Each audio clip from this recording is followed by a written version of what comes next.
नमस्कार मित्रांनो, स्वागत आहे तुमचं एन जे अकॅडमी आपल्या यूट्यूब चॅनलमध्ये। आज आपण काय करणार आहोत, पुणे महानगरपालिका भरतीसाठी जी केचा अतिशय महत्त्वपूर्ण असा प्रश्नसंच पाहणार आहोत। हा आपला प्रश्नसंच कितवा आहे? 5वा आहे। या अगोदरचे प्रश्नसंच तुम्हाला काय करायचे आहे, आपल्या चॅनलवरती किंवा प्लेलिस्टवरती जाऊन काय करायचे पाहायचे आहेत, कारण ते सुद्धा काय आहेत अतिशय महत्त्वपूर्ण असणार आहेत। ओके, तुम्हाला माहिती आहे आपण काय करतो, एक प्रश्न पाहतो, त्याचबरोबर त्या टॉपिकवरती इतरही कसे प्रश्न येऊ शकतात हे सुद्धा आपण काय करतो, कव्हर करतो। म्हणजे आपण तुमचे एका प्रश्नामधून आपण 4 ते 5 प्रश्न तुमचे काय करतो, कव्हर करतो। ओके, मग या ठिकाणी पहा, आजचा आपला पहिला प्रश्न काय आहे, महाराष्ट्रात पंचायत राज व्यवस्था कधीपासून अंमलात आली? प्रश्न काय आहे की महाराष्ट्रामध्ये पंचायत राज व्यवस्था कधीपासून अंमलात आली असा प्रश्न आहे। मग कधीपासून अंमलात आली होती लक्षात ठेवायचं आहे, 1 मे 1962 पासून। कुठे ऑप्शन क्रमांक 2 आहे पहा आपल्याला, 1 मे 1962 पासून लक्षात येतंय। मग आता या ठिकाणी पहा, इथं काय विचारलं आपल्याला, महाराष्ट्रात विचारलेलं आहे। आपण परवा दिवशी पाहिलं होतं महाराष्ट्र हे काय होतं, पंचायत राज स्वीकारणारं कितवं राज्य होतं, एकूण 9वे राज्य होतं। मग पहिलं राज्य कोणतं होतं, तर पहिलं राज्य होतं राजस्थान। कोणतं? राजस्थान। काय करणारं, भारतातील पंचायत राज व्यवस्था स्वीकारणारं पहिलं राज्य कोणतं होतं, राजस्थान होतं। कधी स्वीकारली होती त्यांनी, तर 2 ऑक्टोबर 1959 रोजी। ओके, मग त्याचबरोबर या ठिकाणी तुम्हाला अजून लक्षात काय ठेवायचं आहे, महाराष्ट्राची निर्मिती कधी झाली, 1 मे 1960 झाली। आता जी महाराष्ट्रामध्ये पंचायत राज व्यवस्था अंमलात आली होती ती कोणत्या समितीच्या शिफारशीने आली होती, हाही प्रश्न परीक्षेत विचारलेला आहे। लक्ष दे बाबा की काय, की महाराष्ट्रातली पंचायत राज व्यवस्था कोणत्या समितीच्या शिफारशीवरून स्वीकारण्यात आली? मग कोणती समिती होती, तर ती समिती होती वसंतराव नाईक समिती। कोणती समिती होती, वसंतराव नाईक समिती। मग तुम्हाला प्रश्न पडला पाहिजे की वसंतराव नाईक समिती कधी स्थापन झाली, तर ती कधी स्थापन झाली होती, जून 1960 स्थापन झाली होती। ओके, समितीने अहवाल कधी दिला, तर मार्च 1961 काय केलं, नाईक समितीने अहवाल दिला, त्यांनी शिफारस केली। पण कोणत्या ग्रामपंचायती, कोणत्या पंचायत राजची शिफारस केली त्यांनी, त्रिस्तरीय पंचायत राज। मग महाराष्ट्रामध्ये कोणती पंचायत राज आहे पहा, त्रिस्तरीय पंचायत राज आहे। त्रिस्तरीय म्हणजे कोणती पहा, कोणकोणते 3 स्तर आहेत पहा, ग्रामपंचायत आहे, पंचायत समिती आहे आणि जिल्हा परिषद आहे। म्हणजे या तिघांनी मिळून काय झालेली आहे, पंचायत राजची निर्मिती झालेली आहे। पंचायत राजचे घटक कोणते असा जर प्रश्न आला तर काय लिहायचं आहे, ग्रामपंचायत, पंचायत समिती आणि जिल्हा परिषद। त्रिस्तरीय पंचायत राजचा एकदम खालच्या पातळीवरचा घटक कोणता आहे, ग्रामपंचायत आहे, आणि सर्वात वरच्या पातळीवरचा घटक कोणता आहे, जिल्हा परिषद आहे। ग्रामपंचायत आणि जिल्हा परिषद या दोघांच्या मधला दुवा कोण, असा प्रश्न आला तर काय उत्तर लिहायचं आहे, या दोघांच्या मधला दुवा आहे पंचायत समिती। लक्षात आली त्रिस्तरीय ग्रामपंचायत व्यवस्था। ओके, मग या अशा प्रकारची काय ही त्रिस्तरीय पंचायत राज आहे। हिची शिफारस कोणी केली होती महाराष्ट्रासाठी, वसंतराव नाईक समितीने। वसंतराव नाईक समिती कधी नेमली होती, जून 1960 नेमली होती। अहवाल कधी दिला, मार्च 1961 दिला। ओके, पुढच्या प्रश्नाकडे जाऊ आपण। पुढचा प्रश्न काय आपला, प्रश्न क्रमांक 2 आहे। काय विचारलंय, वारकरी संप्रदायाचा कळस असे कोणास म्हटले जाते? सोपा प्रश्न आहे, परंतु माहिती नसेल तर अवघड प्रश्न आहे। ऑप्शन काय, संत नामदेव, संत ज्ञानेश्वर, संत एकनाथ आणि संत तुकाराम। मग आता यापैकी वारकरी संप्रदायाचा कळस कुणाला म्हटलं जातं, तर वारकरी संप्रदायाचा कळस हा संत तुकाराम यांना म्हटलं जातं। अतिशय महत्त्वपूर्ण आहे, लक्षात ठेवा। असे प्रश्न परीक्षेमध्ये सहज विचारले जातात, सहज प्रश्न येऊन जातो असा, आणि मग आपण काय करतो, बोंबलत बसतो, आपल्याला माहीत नसतंय। मग आता लक्षात ठेवा, वारकरी संप्रदायाचा पाया रचणारे कोण असं जर प्रश्न आला तर काय उत्तर लिहायचं, संत ज्ञानेश्वर महाराज। भिंती उभारणारे कोण, कशाच्या भिंती, वारकरी संप्रदायाच्या, हे लक्षात ठेवा, संत नामदेव। आणि वारकरी संप्रदायाचे खांब होणारे कोण आहेत, तर ते आहेत संत एकनाथ। लक्षात आलं, पाया कुणी घातला वारकरी संप्रदायाचा, संत ज्ञानेश्वरांनी। भिंती कुणी उभारल्या, संत नामदेवांनी। खांब होणारे कोण होते, संत एकनाथ। आणि कळस असं कुणास म्हटलं जातं, वारकरी संप्रदायाचा कळस कुणास म्हटलं जातं, तर ते संत तुकाराम यांना म्हटलं जातं। पुढचा प्रश्न काय पाहूया आपला। पुढचा प्रश्न पाहण्या अगोदर फटाफट चॅनलला सबस्क्राइब केलं नसेल ना तुम्ही तर लगेच सबस्क्राइब करून घ्या बरं। काय प्रॉब्लेम आहे तुमचा मला काही कळतच नाही. का बरं तुम्ही सबस्क्राईब करीत नाही? जवळपास 50% लोक असे आहेत. किती? 50% लोक असे आहेत की जे व्हिडिओ तर कंटिन्यू बघतात परंतु काय करतात, सबस्क्राईब करत नाहीत. तर मित्रांनो सबस्क्राईब करा. सबस्क्राईब करणे तुमच्याच फायद्याचे आहे. ओके. त्याचबरोबर व्हिडिओला लाईक पण करत चला. काय प्रश्न आहे? 1956च्या भाषावार प्रांत पुनर्रचना कायद्यानुसार भारतात सर्वप्रथम अनुक्रमे किती भाषिक राज्ये व केंद्रशासित प्रदेशाची निर्मिती करण्यात आली? तर काय विचारलं आपल्याला? 1956च्या भाषावार प्रांत पुनर्रचना कायद्यानुसार भारतामध्ये किती राज्य व किती केंद्रशासित प्रदेशाची निर्मिती करण्यात आली होती? काय विचारलंय? किती राज्य व किती केंद्रशासित प्रदेशांची निर्मिती करण्यात आली होती? कोणत्या कायद्यानुसार? भाषावार प्रांत पुनर्रचना कायद्यानुसार किंवा प्रांत पुनर्रचना कायद्यानुसार किंवा राज्य पुनर्रचना कायद्यानुसार असं विचारलेलं आहे आपल्याला. मग किती आली होती? तर 14 राज्य आणि 6 केंद्रशासित प्रदेश. कधी करण्यात आली होती? 1 नोव्हेंबर 1956ला. कधी? 1 नोव्हेंबर 1956ला. किती? 14 राज्य आणि 6 केंद्रशासित प्रदेश. मग आता ही जी राज्य पुनर्रचना कायदा झाला होता त्याच्यासाठी एक आयोग नेमला होता. तो आयोग कधी नेमला होता? राज्य पुनर्रचना आयोग 1953ला नेमला होता. त्याचे अध्यक्ष कोण होते? फाजल अली. कोण अध्यक्ष होते? फाजल अली हे काय होते? या आयोगाचे अध्यक्ष होते. या आयोगालाच पाक आयोग सुद्धा म्हटलं जातं. हे सुद्धा लक्षात ठेवा. कोणता आयोग म्हटलं जातं? पाक आयोग सुद्धा म्हटलं जातं. ओके. कायदा कधीचा आहे? राज्य पुनर्रचना कायदा कधीचा आहे? हाही प्रश्न खूप वेळेस परीक्षेत आलेला आहे. मग राज्य पुनर्रचना कायदा कधीचा आहे? तर तो 1956चा आहे बाबा. कधीचा आहे? 1956चा आहे. ओके. पुढचा प्रश्न आहे, अतिशय महत्वाचा प्रश्न आहे. चेरापुंजी हे ठिकाण कोणत्या राज्यात आहे? चेरापुंजी मौसिनराम ऐकलं की आपल्या लगेच डोक्यात टूप पेटली पाहिजे. माहिती आहे जगातला सर्वात जास्त पाऊस कुठं पडतो? मौसिनरामला पडतो. मग मौसिनराम आणि चेरापुंजी हे ठिकाणं कुठे आहे असं आपल्याला विचारलेलं आहे. ऑप्शन काय दिलेत? मेघालय, बिहार, आसाम आणि उत्तराखंड. कुठं आहे? मेघालयला आहे. कुठं? मेघालय. कोणत्या राज्यामध्ये आहे चेरापुंजी? मेघालय राज्यामध्ये आहे. मेघालय राज्यामधील पहा चेरापुंजी हे पूर्व खासी जिल्ह्यात आहे. कोणत्या जिल्ह्यात आहे? पूर्व खासी जिल्ह्यामध्ये आहे. प्रश्न येऊ शकतो कारण चेरापुंजी आणि मौसिनरामला काय होतो? भारतातील ना जगातील सर्वात जास्त पाऊस पडतो. कुठला? जगातील सर्वात जास्त. आता हे पूर्व खासी हे तुमच्या लक्षात आलं पाहिजे. चेरापुंजी येतच कोणती जमात असते? खासी जमात आहे. मग या जमातीवरूनच या जिल्ह्याला नाव सुद्धा काय दिलेलं आहे? पूर्व खासी या जिल्हा असं नाव दिलेलं आहे. मग लक्षात येत आहे चेरापुंजीला कोणती जमात आढळते? असं जर प्रश्न आला तर काय लिहायचं आहे? खासी जमात आढळते. चेरापुंजी कोणत्या जिल्ह्यात आहे? पूर्व खासी जिल्ह्यात आहे. कोणत्या राज्यात आहे? मेघालय राज्यात आहे. ओके. हे पहा तुम्हाला काय सांगितलं होतं मी? मौसिनराम या ठिकाणी काय होतो? जगातील सर्वात जास्त पाऊस पडतो. मग तो पाऊस किती पडतो हे लक्षात ठेवायचं आहे. किती? 1187 सेमी पाऊस पडतो. ओके. आणि चेरापुंजी तर किती पडतो पहा? 1177. म्हणजे 1 नंबरला कुठं पडतो? मौसिनरामला पडतो. आणि 2 नंबरचा पाऊस कुठं पडतो? चेरापुंजीला पडतो. आता हे झालं जगातील किंवा भारतातील. महाराष्ट्रातील सर्वाधिक पाऊस कुठं पडतो असाही प्रश्न येऊ शकतो की महाराष्ट्रामध्ये सर्वाधिक पाऊस कुठं पडतो? येऊ शकतो. नाही प्रश्न आलेला आहे परीक्षेत. मग महाराष्ट्रात सर्वाधिक पाऊस कुठं पडतो? तर तो आंबोली या ठिकाणी पडतो. कुठे पडतो? आंबोली या ठिकाणी पडतो. आंबोली कुठं आहे? कोणत्या जिल्ह्यात आहे? तर ते आंबोली सिंधुदुर्ग जिल्ह्यामध्ये आहे. ओके. पुढचा प्रश्न पाहूया. अतिशय सिंपल प्रश्न आहे. महाराष्ट्रात गोदावरी नदीवर कोणते धरण बांधलेले आहे? उजनी, इसापूर, तोतलाडोह आणि जायकवाडी. आता या ठिकाणी पहा ऑप्शन आपल्याला पैकी पहा जायकवाडी धरण कुठे आहे? गोदावरी नदीवर आहे. त्याचबरोबर महाराष्ट्रात गोदावरी नदीवरील दुसरं धरण कोणतं आहे? गंगापूर आहे. हे सुद्धा काय करायचं तुम्हाला लक्षात ठेवायचं आहे. गंगापूर धरण. ओके. मग आता या ठिकाणी पहा जे जायकवाडीला धरण आहे त्या जलाशयाला नाव काय आहे?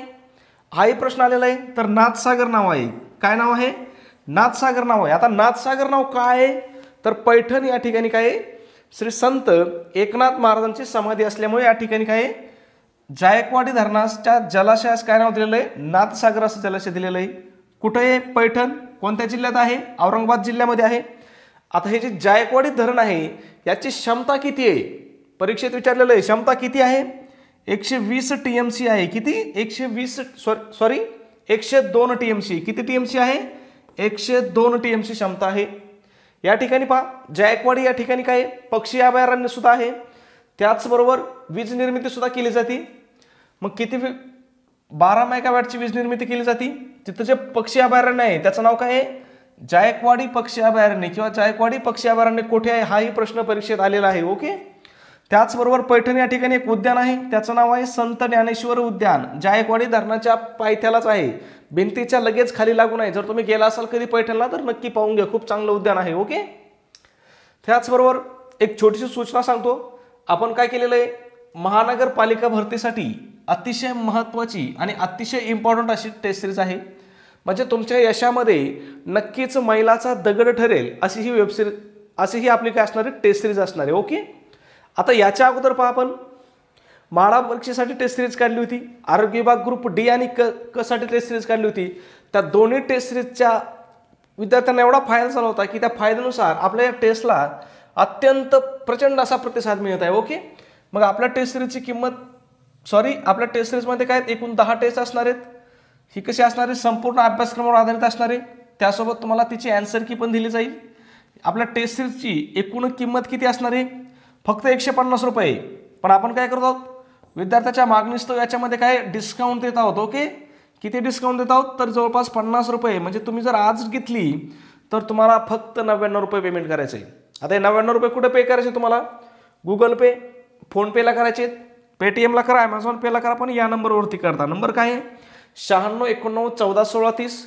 पेमेंट झाल्यानंतर याच नंबरला काय करायचं तुम्हाला, व्हॉट्सॲपला हा पेमेंटचा स्क्रीनशॉट काय करायचा आहे, शेअर करायचा आहे. ओके. तुमचा मेसेज पाहिल्याबरोबर तुम्हाला काय केलं जाईल, टेस्ट सिरीज शेअर केली जाईल. ओके. पुढच्या प्रश्नाकडे जाऊ. प्रश्न क्रमांक 6 आहे. काय विचारलंय, भारतीय अर्थव्यवस्थेचे स्वरूप व्यक्त करण्यासाठी खालीलपैकी कोणते विशेषण समर्पक ठरेल. म्हणजे सरळ सरळ विचारलंय की भारतीय अर्थव्यवस्था ही कोणत्या प्रकारची आहे असं आपल्याला विचारलेलं आहे. ऑप्शन काय दिलेत पहा, विकसित, विकसनशील, अविकसित आणि गरीब. तर भारतीय अर्थव्यवस्था काय आहे, विकसनशील आहे. विकसनशील म्हणजे काय, तर विकसित होत असणारी म्हणजे प्रगती करीत असणारा देश म्हणजेच काय, विकसनशील देश होय. ओके.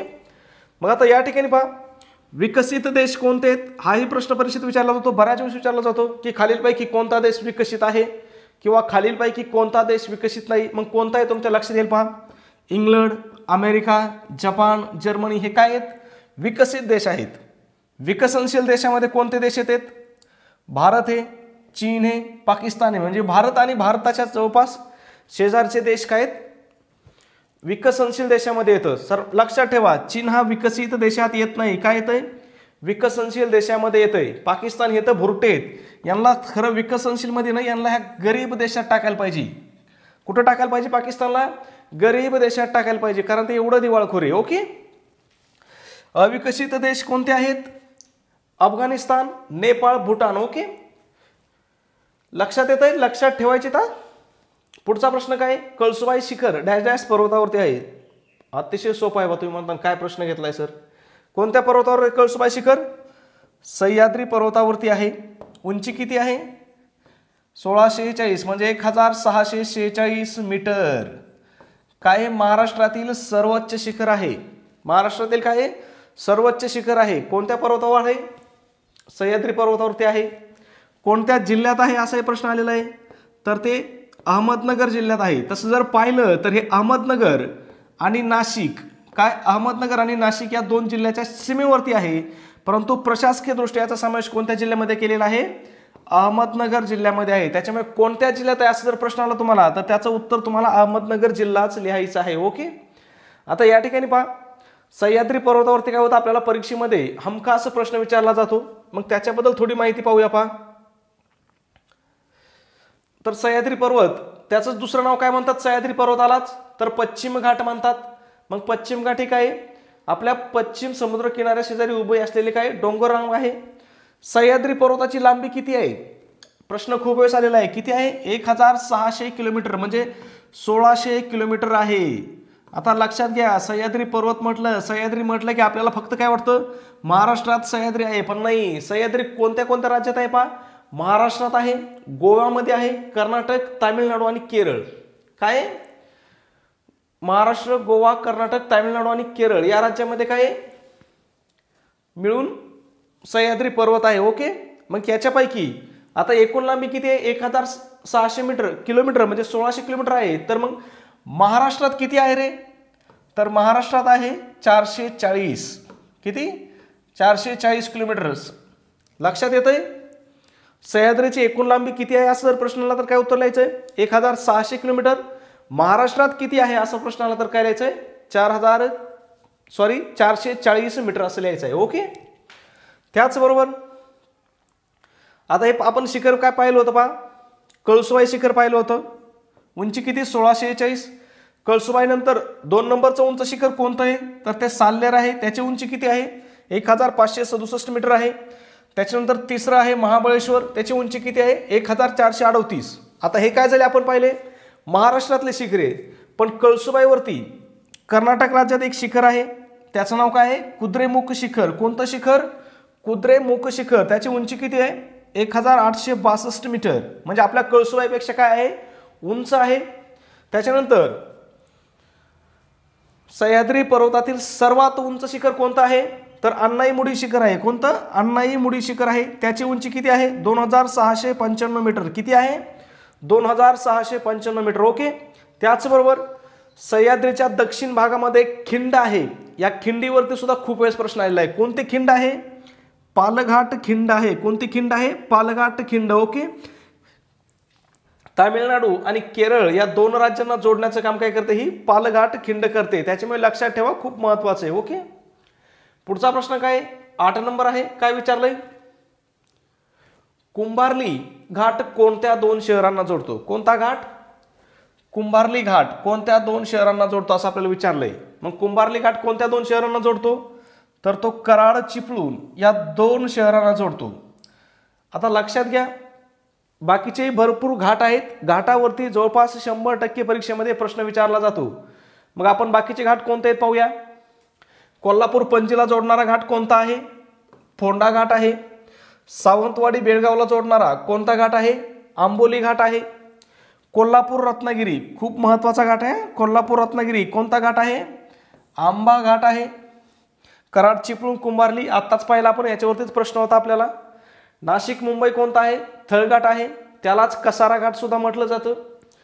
पुणे मुंबई कोणता आहे? बोरघाट आहे. पुणे सातारा खंबाटकी आणि पुणे बारामती कोणता घाट आहे? दिवा घाट आहे. हे काय आहेत? आणखीनही भरपूर घाट आहेत, पण आपण महत्वाचे या ठिकाणी काय केलंय? पाहिले आहेत. ओके. पुढचा प्रश्न काय आपला 9 नंबरचा आहे. महाराष्ट्राची किनारपट्टी डॅश डॅश म्हणून ओळखली जाते. मग महाराष्ट्राची किनारपट्टी काय म्हणून ओळखली जाते? तर कोकण किनारपट्टी म्हणून ओळखली जाते. तुमचा प्लॅन असतो ना बऱ्याच जणांचा, कोकणात फिरायला जायचंय, पावसाळ्यात कोकणात फिरायला जायचंय, पावसाळ्यात कोकणात फिरायला जायचंय. मग तीच कोकण किनारपट्टी हीच महाराष्ट्राची किनारपट्टी आहे. मग लक्षात असू द्या, मलबार किनारा कुठे आहे? तर मलबार किनारा हा केरळ राज्यामध्ये आहे. कुठं? केरळची जी किनारपट्टी आहे तिला काय नाव आहे? मलबार किनारा आहे. आता हे कारवार पहा. कारवार हे काय आहे? कर्नाटक मधील एक जिल्ह्याचं ठिकाण आहे. त्या ठिकाणी कारवार बीच काय आहे? हा प्रसिद्ध बीच आहे. ओके. आता पहा, आपली जी कोकण किनारपट्टी आहे, कोकण किनारपट्टी कुठे पहा? अरबी समुद्र व सह्याद्री पर्वत यांच्या दरम्यानच्या दक्षिणोत्तर लांब पट्ट्यास काय म्हणतात? कोकण किनारपट्टी. मग प्रश्न आला, कोकण किनारपट्टी कशाच्या दरम्यान आहे? तर कशाच्या दरम्यान आहे? अरबी समुद्र म्हणजे कोकण किनारपट्टीच्या पश्चिमेला काय आहे? अरबी समुद्र आहे. आणि कोकण किनारपट्टीच्या पूर्वेस काय आहे? तर सह्याद्री पर्वत आहे. ओके. तिचा विस्तार काय पहा? उत्तरेस काय पहा? दमणगंगा नदीपासून तेरेखोलच्या खाडीपर्यंत म्हणजे दमणगंगा ते तेरेखोल हा काय? कोकण किनारपट्टीचा विस्तार आहे. विशेषतः तेरेखोल लक्षात ठेवा. तेरेखोलवरती खूप वेळेस प्रश्न आलेला आहे की कोकण किनारपट्टीचं दक्षिण टोक कोणतं आहे? दक्षिण टोक कोणतं आहे? तर कोणतं आहे? तेरेखोल आहे. ओके. कोकण किनारपट्टी कोणत्या प्रकारची आहे? रिया प्रकारची आहे. लक्षात असू द्या, प्रश्न आलेला आहे. एकूण लांबी किती आहे? 720 किमी आहे. पुढे काय सांगितलंय आपल्याला अजून? रुंदी किती सांगितली पहा? उत्तरेकडे काय? 90 ते 95 किमी. कोणत्या नदीच्या खोऱ्यात? उल्हास नदीच्या खोऱ्यात. उल्हास नदीच्या खोऱ्यात काय? कोकण किनारपट्टी सर्वात रुंद आहे. दक्षिण भागात काय? ती कमी रुंद आहे. म्हणजे किती आहे? 40 ते 50 किलोमीटर ही तिची रुंदी आहे. म्हणजे लक्षात आलं तुमच्या, कोकण किनारपट्टीची उत्तरेकडची रुंदी काय आहे? जास्त आहे. तर दक्षिणेकडची रुंदी काय आहे? कमी आहे. ओके. क्षेत्रफळ किती आहे? 30,394 चौरस किमी आहे. पुढचा प्रश्न आहे 10 नंबर. डॅश डॅश या इटालियन शास्त्रज्ञाने दुर्बिणीचा शोध लावला. दुर्बिणीचा शोध कुणी लावला असं आपल्याला विचारलेलं आहे. कुणी लावलेला आहे? गॅलिलिओनी लावलेला आहे. कुणी? गॅलिलिओनी लावलेला आहे. गॅलिलिओ कोणत्या देशाचे होते? तर ते इटलीचे होते. आता यांनी जी दुर्बीण काढली होती ना, ही दुर्बीण त्यावेळेस पहा काय करायची, वस्तूची प्रतिमा 32 पट करत होती. प्रश्न आलेला आहे म्हणून सांगतोय, किती पट करत होती? 32 पट. ओके. खालचा प्रश्न काय? 1953 मध्ये DNA ची प्रतिकृती कोणत्या संशोधकाने तयार केली? कोणी तयार केली होती ती? वॅटसन आणि क्रिक या दोघांनी मिळून केली होती. म्हणजे अ व ब हे दोन्ही उत्तर काय आहेत? बरोबर उत्तर आहेत. कुणी केली होती लक्षात असू द्या. वॅटसन आणि क्रिक यांनी केली होती. काय केलं होतं? DNA ची प्रतिकृती तयार केली होती. कधी केली होती? 1953 ला केली होती. याच्यासाठी यांना नोबेल पुरस्कार सुद्धा मिळालेला आहे. पुढचा प्रश्न आहे, मांजरा ही नदी गोदावरीला कोणत्या बाजूने मिळते? कोणती नदी सांगितलंय? मांजरा नदी सांगितलंय. मग मांजरा नदी कुठून वाहते तुम्हाला माहित असेल? मराठवाड्यातून वाहते, त्याच्यानंतर पुन्हा कर्नाटकात जाते, कर्नाटकातून पुन्हा मराठवाड्यात प्रवेश करते आणि मग काय होते? गोदावरी नदीला मिळते. मग ती कोणत्या बाजूने मिळते? तर उजव्या बाजूने मिळते. कोणत्या? उजव्या बाजूने. मांजरा नदीचा उगम कुठं होतं? तर बालाघाटच्या डोंगर रांगेमध्ये उगम होतो. हे सुद्धा लक्षात ठेवा. मन्याड, लेंडी ह्या काय आहेत? मांजरा नदीच्या काय आहेत? महत्वाच्या उपनद्या आहेत. पुढचा प्रश्न काय? प्रवरा नदीवर भंडारदरा येथे डॅश डॅश नावाचा धबधबा आहे. मग प्रवरा नदीवर कोणता धबधबा आहे? तर प्रवरा नदीवरती रंधा धबधबा आहे. कोणता धबधबा आहे? रंधा आहे. कोणत्या जिल्ह्यात आहे? तर अहमदनगर जिल्ह्यामध्ये आहे. हे पण लक्षात ठेवा. ओके.